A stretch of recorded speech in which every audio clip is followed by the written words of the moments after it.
Всем привет! Меня зовут Алексей, и я SEO Hellraisers, и нам с вами нужно серьезно поговорить.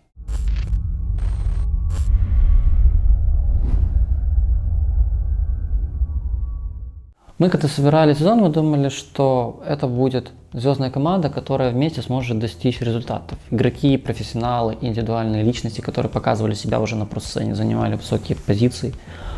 Но, к сожалению, нам не удалось именно построить команду, и я был на самом деле очень расстроен. Для меня это было таким небольшим шоком. Возникло множество нюансов, моментов, и мы понимали, что дальше мы уже не сможем так двигаться.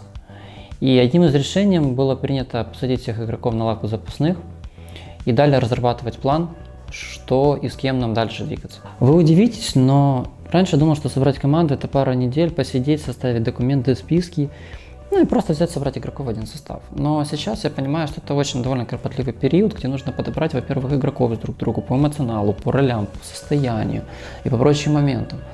И зачастую комьюнити знает только 1 или 2% всей информации, которая доступна о трансферах и о игроках. Я зачастую знаю 80% информации. На основе этой информации я принимаю решения. Но на самом деле многие игроки, они или боятся читать свои контракты, или спрашивают вопросы, или подписывают не глядя. К примеру, мы общались с парой игроков, которые были потенциально нам интересны. Но банально у них нет даже фиксированной суммы выкупа. Она безгранична. И клуб вправе называть ту сумму, которая ему интересна. И таким образом игрок, боясь спросить какие-то вопросы, он остается на контракте с организацией и в итоге не может перейти, как бы он этого не хотел. А бывает такое, что называются очень высокие суммы, просто космические. То есть это даже не рыночные цены, это рыночные, умноженные на 100 тысяч. И это все делается для того, чтобы игрок остался в организации. И это на самом деле немного печально. К примеру, у нас контракт сделан так, что игрок мы относимся к игрокам лояльно. Делаем все, чтобы они всегда были защищены юридически. Наш новый состав — это Ангел. Он будет ИГЛом, Нуки, Снайпер, Скубикс, Фларыч и Краш. Сбором состава занимался Ангел, он подобрал этих ребят, он лично с ними общался, а я со своей стороны его немного корректировал. То есть смотрел именно с интереса больше организации, больше общался с игроками. То есть я ему ассистировал, но основная заслуга сбора этого состава лежит на Кирилле. У меня есть свое видение, как строить команду, как команда должна работать. Я давно хотел реализовать все свои мысли в жизнь, но, к сожалению, возможности такой не было. Поэтому, когда после мажора между нами стал выбор, что делать дальше, я предложил идею, как можно реализовать, как я, по крайней мере, это вижу, как можно построить команду, как сделать ее на дистанции успешной. Долгое время находясь в англоязычном регионе, мне было очень сложно реализовать большинство из моих идей, потому что языковой барьер, все-таки мне сложно донести мысль. Когда идет речь конкретно о раундах, о игре, о микромоментах, это несложно. Когда идет уже речь о философии, стратегии и тому подобном, это достаточно сложно.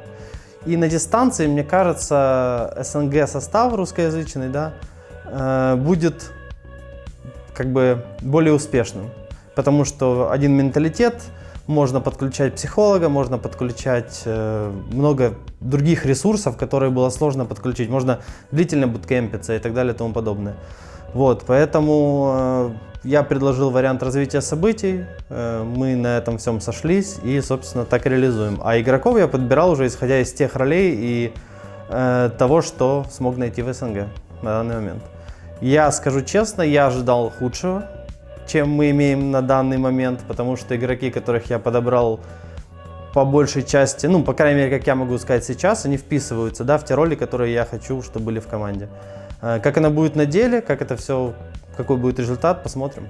На самом деле в СНГ будет сейчас сложно, потому что на квалификациях появились такие команды, как Авангар, Форс, Дримитер, Саймон. Это молодые ребята, которые заряжены побеждать. У них есть большая мотивация пройти на просцену, и это видно. Это было видно в глазах каждого из них, когда я присутствовал на Берлин-мейджоре. Они борются за каждый раунд, они жаждут победы. И это, с одной стороны, будет интерес. Интерес поработать на этой сцене, посмотреть, что происходит. Я долго ждал момента, когда СНГ регион станет одним из самых сложных, чтобы в него вернуться. Наконец-то у нас теперь будет, раньше вернулся бы, сказали, сбежал из ЕУ, а теперь нет, теперь СНГ регион настолько же сложный, мне будет очень интересно как на каких-то локальных квалификациях, так и на миноре непосредственно. Думаю, что будет весело и расслабляться не стоит ни в коем случае. Давай поговорим о других дисциплинах. Планирует ли что-то Hellraisers в этом сезоне? Другие дисциплины будут и будут очень скоро. Я думаю, анонсы первые появятся в течение пары недель. Возможно, раньше, возможно, позже. Но в этом сезоне мы станем мультигейминговой организацией с 2-3 составами по разным играм. Какие игры вы узнаете совсем скоро.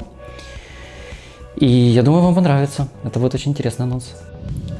Не забывайте подписываться на наши соцсети, чтобы узнать первым об анонсе. Поверьте, он будет очень классный. Чё по мерчу? Что по шопу, ребят? Вот честное слово. До мажора я этим вопросом занялся и было готово 95%. Результаты вы можете видеть. Но произошли изменения в составе, поэтому я этим занимался. Но сейчас уже почти все готово. Дорабатываем последние модели образцов. И в течение месяца, я думаю, мы запустим этот магазин. Хотел бы сказать спасибо всем тем, кто пережил последние, собственно, 2 сезона. Спасибо сказать тем, кто остался с нами и кто до сих пор в нас верит. Я понимаю, что это, наверное, очень сложно, но я постараюсь не разочаровать вас в этот раз. Я постараюсь сделать так, чтобы эта команда заиграла, и я уверен, что каждый из игроков, который придет, будет желать именно этого. Спасибо за просмотр. Надеюсь, я ответил на многие ваши вопросы. Подписывайтесь на канал. В следующие пару недель у нас будет здесь очень много интересного контента. Ребята сейчас на буткемпе. И до новых встреч. Пока-пока.